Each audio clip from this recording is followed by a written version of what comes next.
రోగికి ఎందుకు ఆ ఆలోచన వచ్చిందంటే, నేను పాపినైన నన్ను దేవుడు క్షమిస్తాడా, పాపినైన నన్ను దేవుడు కరుణిస్తాడా, పాపినైన నన్ను దేవుడు ప్రేమిస్తాడా అనే ఆలోచన అందులోకి వచ్చిందన్నమాట.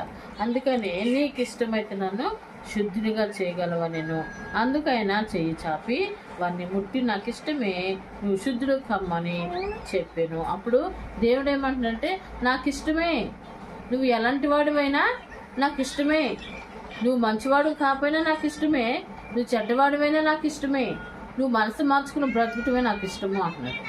నువ్వు మనసు మార్చుకుని బ్రతుకుటమే నాకు ఇష్టము అంటున్నాడు.